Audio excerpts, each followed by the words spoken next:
자, 오늘 본문은 이제 계속되는 광야의 행진을 잠시 멈추고 지난 시간에 말한 하프타임, 쉼의 시간을 갖는 모세와 이스라엘 백성들이 시내산이 이렇게 가운데 쫙 놓여 있고 그 옆에 평야지대가 있는 그쪽에서 각각 텐트들을 치고 사람들이 좀 쉬는 거예요. 이집트를 막 그냥 허겁지겁 빠져나오고 홍해를 건너고 아말렉과의 전쟁을 치르고 그러면서 너무 정신없이 앞만 보고 왔는데 이제는 조금 모든 급한 것들이 해결되고 다시 이 엄청난 숫자들을 다시 행정적으로 조절을 하고 앞으로 가기 위해서 이 정비가 좀 필요했기 때문에 거기에서 얼마 동안 머물게 되지요. 바로 그 광야에서 쉼의 시간을 갖고 있는데 어느 날 하나님께서 모세에게 모세야 나 좀 보자 그러면서 시내산으로 올라와라 이렇게 부르는 장면이 오늘 성경의 시작이에요. 왜 하나님께서 갑자기 모세를 시내산으로 올라오라고 하셨느냐? 5절에 보니까 이유를 이렇게 설명합니다. 너희가 내 말을 잘 듣고 내 언약을 지키면 이렇게 말씀하셨어요. 하나님께서 언약, 다시 말하면 약속을 하셨죠. 이스라엘 백성들에게. 언제부터 약속하셨느냐? 아브라함, 이삭, 야곱에게부터 이미 이스라엘 민족을 대표해서 약속하셨어요. 뭐라고 약속하셨느냐? 두 가지 약속하셨어요. 훗날 내 자손들이 번성해져서 민족을 이룰 것이다. 그리고 그 민족이 새로운 약속의 땅, 축복의 땅을 차지하게 될 것이다. 근데 아브라함 시대에 약속하셨던 이 약속은 현실적으로 말도 안 되는 약속이었지만 하나님이 상상을 뛰어넘는 방법으로 하나님께서 약속하신 것을 결국은 지키시잖아요. 그래서 지금 이스라엘 백성들이 아브라함으로 시작해가지고 그의 후손들이 수백 년 만에 수백만 명이 된 거예요. 이제 첫 번째 약속은 지키셨어요.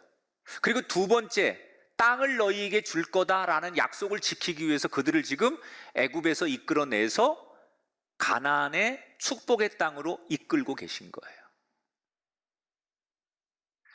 여러분, 하나님은 당신이 약속한 것은 절대로 변함없이 지키시고 이루십니다.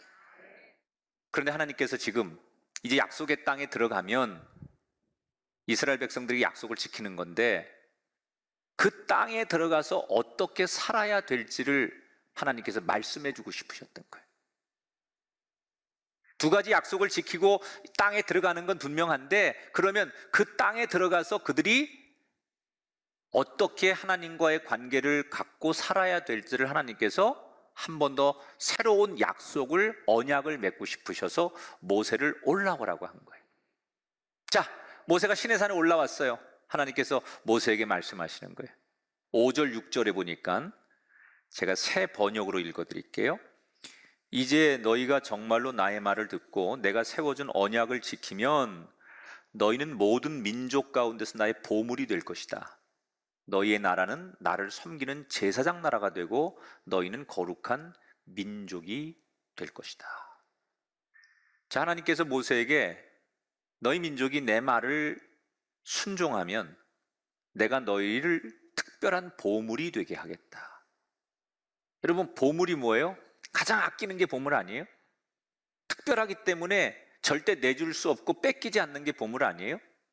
하나님께서 이스라엘 백성들에게 보물이 되게 하겠다. 근데 여러분, 이 이스라엘 백성들에게 하셨던 말씀은 오늘 우리에게 동일하게 하나님이 약속하시는 말씀이에요. 하나님은 이 예배를 드리는 모든 분들에게 약속하십니다. 내가 너희를 보물이 되게 하겠다. 근데 전제 조건이 있어요. 그게 뭐예요?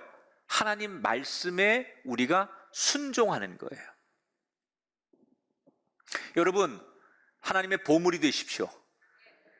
여러분 자녀가 세상의 보물을 넘어 하나님의 보물이 되고 한 사람의 보물이 아니라 하나님의 보물이 되기를 주님의 이름으로 축원합니다. 자, 그럼 하나님 보물이 되려면 어떻게 살아야 되느냐? 하나님 두 가지를 말씀하셨어요. 첫째, 제사장 나라가 되라 그러셨어요. 이스라엘 백성들에게. 제사장이라는 게 뭐예요? 하나님과 사람 사이에 중보자 역할을 하는 걸 제사장이라고 해요.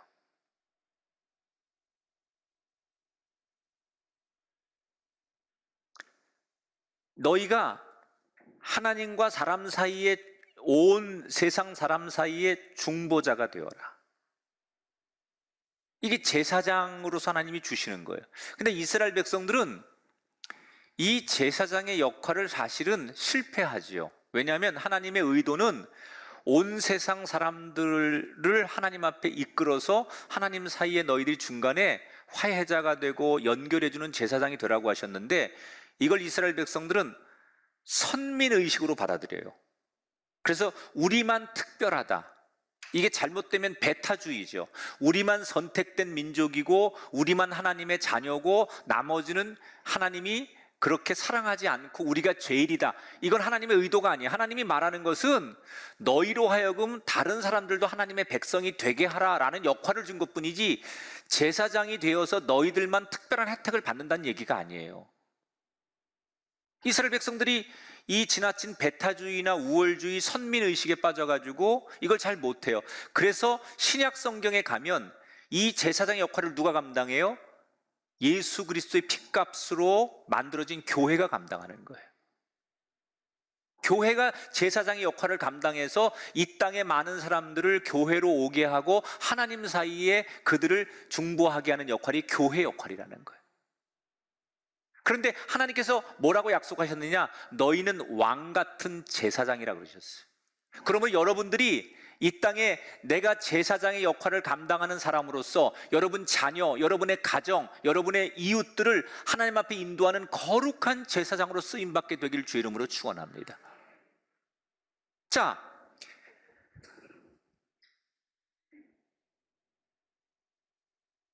그 다음에 하나님이 두 번째로 부탁한 게 거룩한 민족이 되어라.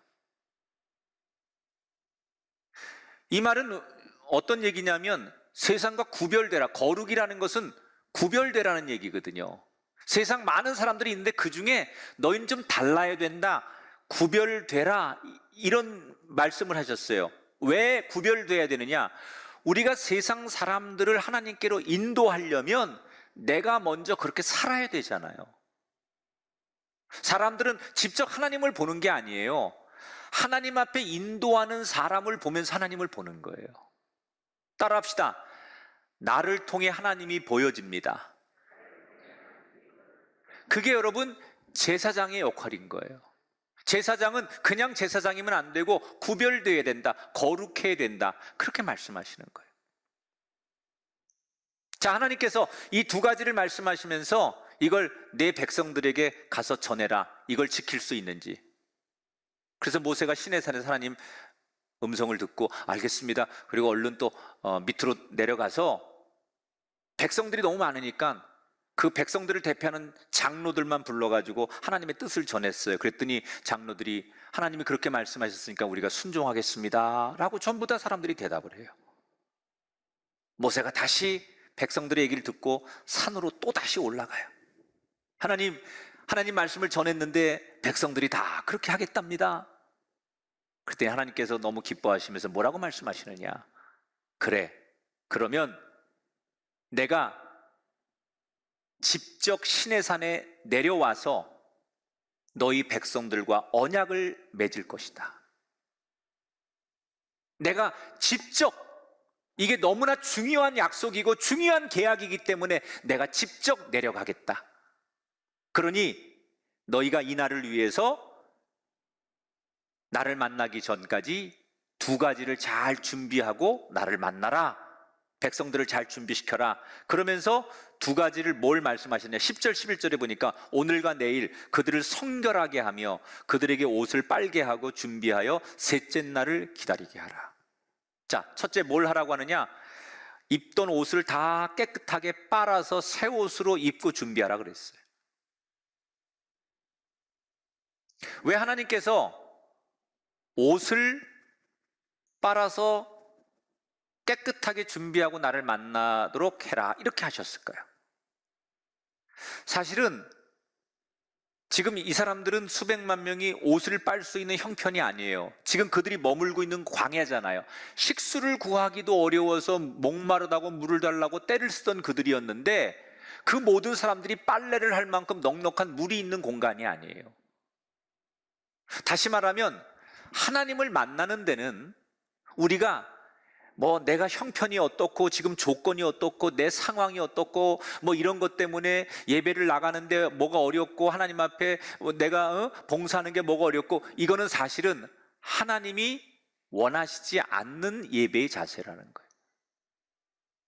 지금 이스라엘 백성들이 빨래할 만큼 주변의 환경이 넉넉하거나 그렇게 여유롭지 않아요. 물이 없어요. 그럼에도 하나님께서 그걸 알면서도 일부러 새 옷으로 빨아서 입고 준비하라 그랬어요.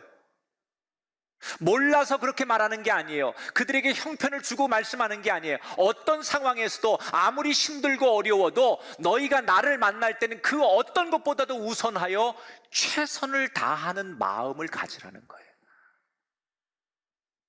자꾸 우리는 조건을 얘기해요. 저도 예배를 드리고 싶은데요, 뭐 때문에 예배 드리기 어렵고요, 이번 주는 뭐 때문에 안 되고요, 집에 어떤 것들이 있어서 제가 형편이나 상황이 안 돼서 그래요. 충분히 이해는 해요. 그리고 그걸 어떻게 하든지 도와주고 싶어요. 그러나 성경 그대로라면 하나님이 지금 우리들에게 말씀하시는 것은, 그런 조건 때문에 하나님을 만나는 것, 예배하는 것을 핑계대거나 이유되는 것은 진정한 예배의 자세가 아니라는 거예요.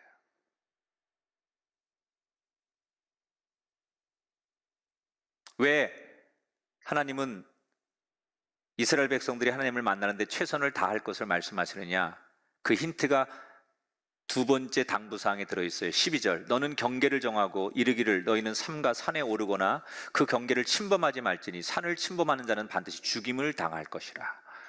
두 번째로 하나님이 당부하신 내용이 뭐냐면, 이스라엘 백성들이 시내산까지 오는데 일정한 데까지만 오고 경계를 쳐놓고 그 가이드라인을 딱 쳐놓고 거기를 넘으면 안 된다. 하나님이 허락한 사람 이외에 그 시내산 경계를 누구도 들어오지 못하게 하라 라고 말씀하셨어요. 이건 하나님의 속성을 얘기하는 거예요. 하나님이 어떤 분인가? 여러분, 하나님은요 아무나 만날 수 있는 분이 아니에요. 어느 누구나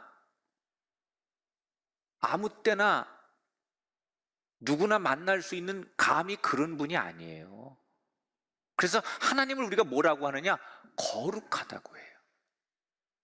함부로 누구나 쉽게 하나님을 만날 수 있고 마주할 수 있는 분이 아니에요, 애초에.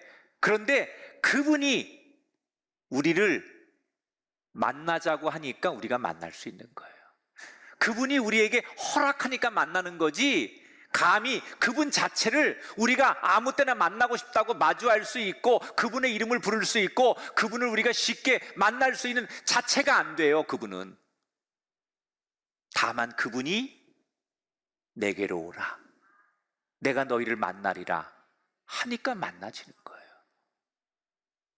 이스라엘 백성들이 한번 만납시다 이래서 만나는 하나님이 아니에요. 하나님이 만나 주니까 만나는 거예요. 그런 하나님이라면 우리가 그 하나님을 어떻게 생각해야 돼요? 애초에 하나님은 두려운 분이에요. 그런 하나님이 우리를 만나준다고 하니 우리는 하나님을 만나는 이 예배 자리에 나올 때 최선을 다하는 그런 마음으로 나와야 된다는 거예요. 지금 하나님은 이스라엘 백성들에게 두려운 마음을 가지고 최선을 다하라. 자, 하나님이 모세에게 주신 두 가지 당부사항을 갖고 모세가 다시 또 시내산을 내려가요. 그리고 선포하죠. 하나님께서 직접 시내산에 오신단다. 그러니 너희들 하나님께서 주신 이 두 가지 당부에다가 이틀 동안은 육신적으로 욕구를 절제하고 하나님을 만나러 나가자 라고 모세가 백성들에게 선언해요. 그리고 백성들은 하나님이 오신다니까 기대감과 두려움을 가지고 이틀 동안 그 두 가지 지침을 지키기 위해서 준비를 해요. 그리고 당일날이 됐어요. 이틀이 지나고 셋째 날 아침이 됐어요. 여느 날처럼 이스라엘 백성들이 밖에 나와서 만나를 막 줍고 있는데 자기들 눈앞에 펼쳐진 광경에 놀랄 수밖에 없는 거예요. 왜? 16절에 보니까 셋째 날 아침에 우레와 번개와 빽빽한 구름이 산 위에 있었다. 자욱한 안개가 시내산을 다 감싸고 있는데 너무 신비롭고 거기에 천둥 번개가 요란하게 치면서 심상치 않은 거예요. 그런데 저기서 어디선가 뿔 나팔 소리가 들리기 시작해요. 백성들이 너무나 무서운 거예요. 만나를 줍다 말고 너무나 자기 눈앞에 펼쳐지는 시내산의 광경이 신비로우니까 백성들이 그걸 쳐다보다가 두려우니까 각자 자기의 텐트로 다 들어가기 시작했어요. 이때 모세가 소리를 지르죠. 준비한 대로 다 나와서 하나님을 만나러 가자.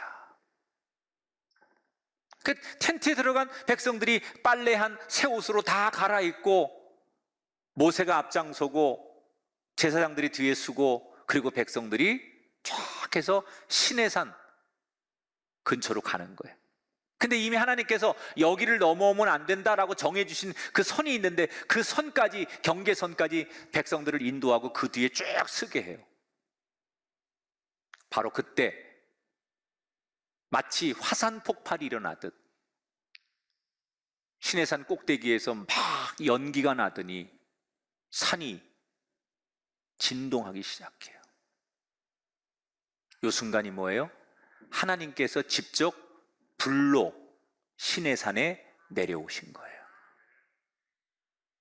이때 백성들이 너무너무 두려워하는 거예요.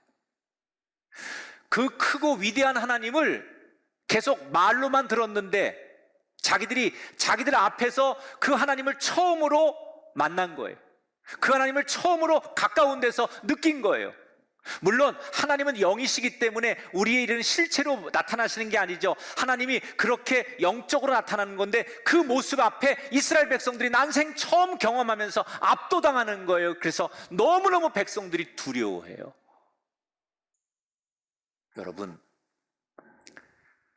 우리가 흔히 하나님을 처음 만나면 기쁘고 평안해야 된다고 생각하는데 성경을 보면요, 하나님을 제대로 만난 사람은 제일 먼저 두려움을 느끼게 돼 있어요. 하나님이 이렇게 크고 위대하신 분인데 나는 정말 죄인이구나, 보잘것없구나, 벌레만도 못한 내가 용서받을 수 있나요? 그 찬양이 다 그런 거예요. 하나님 앞에 내가 정말 벌레만도 못하고, 하나님을 제대로 만나면 그런 고백이 제일 먼저 나오게 돼 있어요. 그러니까 사람이 두렵고 떨리는 거예요. 그 다음에 그런 나 같은 사람을 그 크신 하나님이 구원해 주셨으니 얼마나 감사하고 얼마나 기쁜지. 그러니까 두려움이 먼저고 기쁨과 평안이 그 다음에 따라오는 거라는 거예요.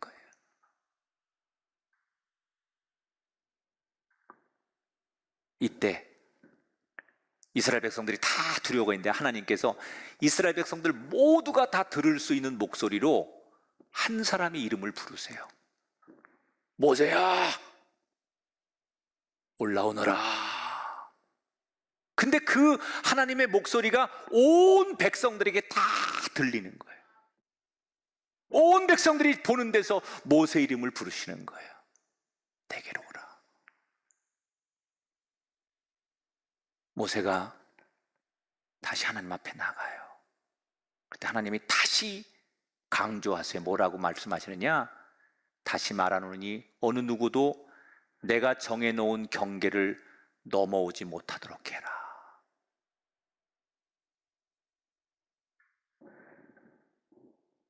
여러분, 우리가 태양이 있는데 이 태양에서 우리가 이만큼 지구에서 떨어져 사니까 태양의 혜택을 보는 거지,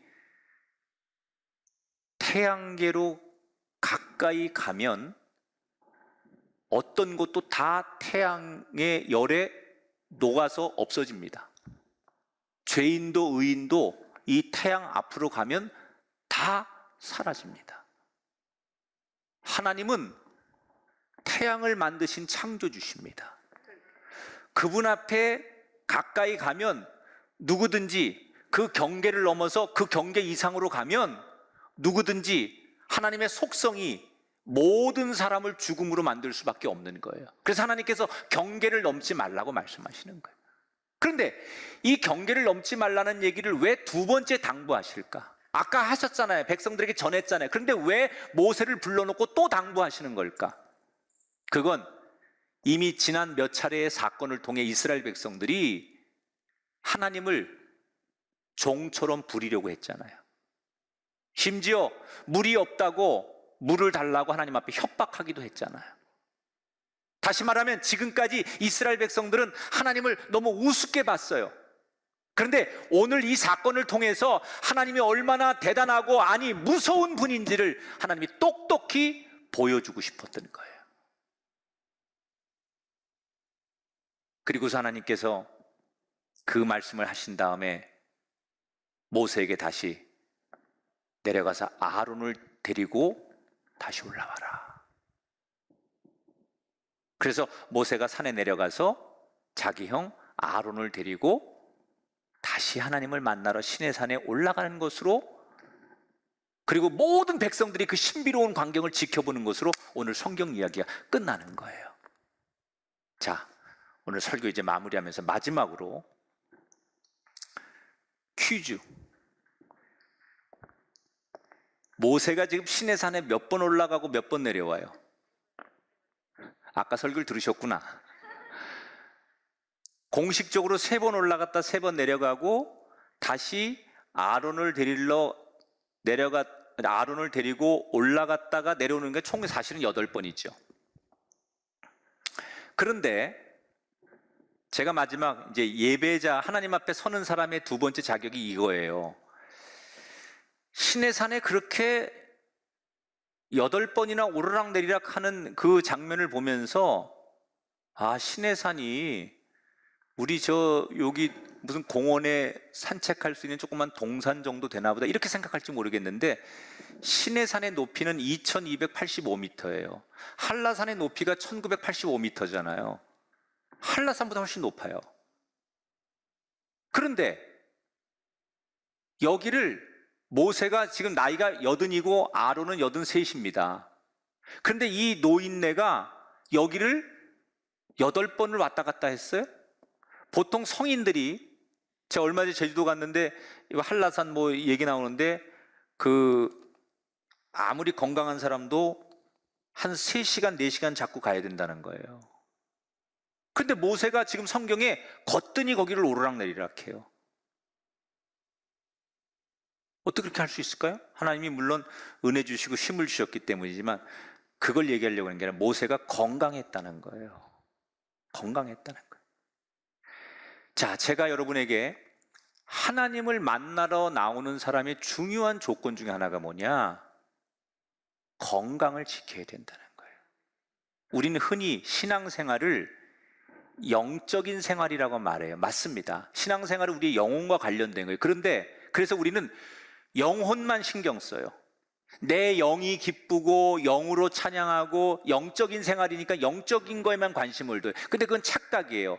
건강을 지키는 것도 영적인 생활이에요. 만약에 건강하지 못하면 하나님 앞에 예배 드릴 수 없어요. 봉사할 수 없어요. 하나님 앞에 기쁨이 될 수 없어요. 건강해야만 내가 하나님 앞에 나갈 수 있는 거예요. 하나님이 내게로 오라라고 초청하셨을 때, 불렀을 때 하나님 앞에 나가려면 내가 건강해야만 그 거룩한 산을 오를 수 있는데, 내가 예배를 준비하면서 건강을 잃었어요. 건강하지 못해요. 그러면 거룩한 예배자가 될 수 없는 거예요. 여러분, 나는 여러분들이 좋은 예배자가 되기 위해 건강하시기를 축복합니다. 건강을 잘 지키셔야 돼요. 그런데 지금 병마와 싸우고 계신 분들이 있잖아요. 최선을 다해서 건강을 찾으셔야 되고 회복되셔야 되고, 혹시 그렇지 않더라도 남은 건강을 가지고 최선을 다해서 하나님을 만나는 예배자가 되시기를 바랍니다.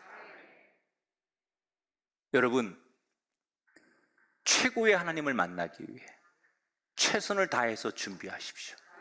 그런데 그 최선을 다하는 준비 가운데 영혼, 육신, 삶의 작은 것도 잘 준비하셔서 우리 모두 최고의 예배자가 되십시다.